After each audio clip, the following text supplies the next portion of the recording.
Okay, so Assalamualaikum warahmatullahi wabarakatuh. My name is Muhammad Saidillah Al Banjari. I'm from Universitas Islam Kalimantan Banjarmasin. In this occasion, I will talk about something that related to the water. Yes, it is flooding. So, before we jump, I want to show you some videos about flooding.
Okay, so if you see in this video, the flood is a natural disaster which occurs when an excessive flow of water submerges land.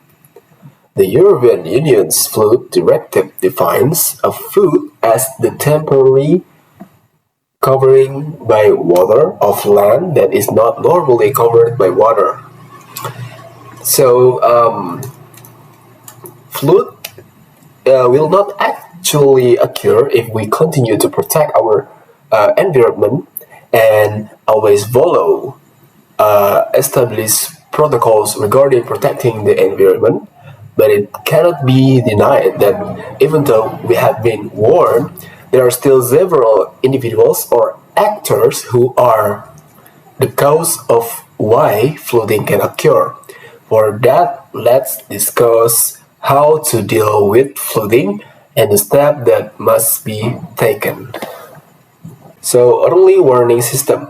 Developing and implementing robust early warning system is essential for effective flood management.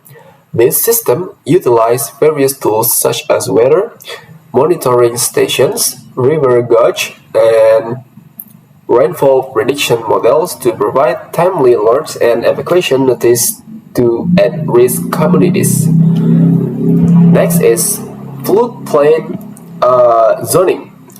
So floodplain zoning involves identifying areas prone to flooding and establishing regulation that limit or control the type of development permitted in those areas by restricting construction in flood-prone zones and preserving them as open space or parks. The impact of floods can be minimized.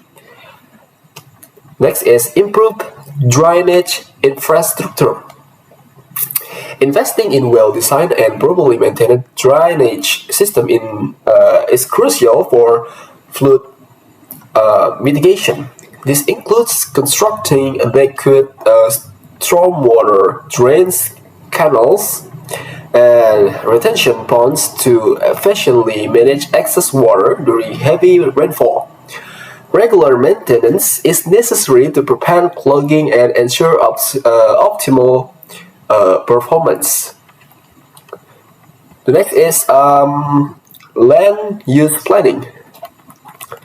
So, use planning is integrating flood risk consideration into land use planning is an effective strategy. This involves avoiding construction in flood-prone areas, promoting the use of permeable surfaces, and implementing green infrastructure techniques such as rain gardens and green roofs to enhance water absorption and reduce runoff. Okay, next is ecosystem restoration. Restoring and preserving natural ecosystems such as wetlands and forests can play a significant role in flood mitigation. This ecosystem act as natural sponges, absorbing excess water and reducing the risk of downstream flooding. Initiatives should focus on preserving existing ecosystem and implementing reforestation projects where necessary. Okay, next is flood-resistant infrastructure. Designing and constructing flood-resistant infrastructure is vital for minimizing damage during floods.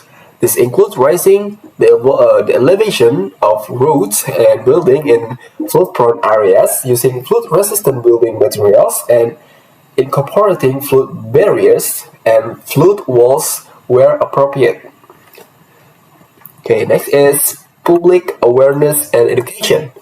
Raising public awareness about flood risk and promoting community education is essential. Educating individuals about preparedness, evacuation procedures, and the importance of following official instructions can save lives and minimize the impact of floods. Community drills and outreach programs should be conducted regularly. Okay.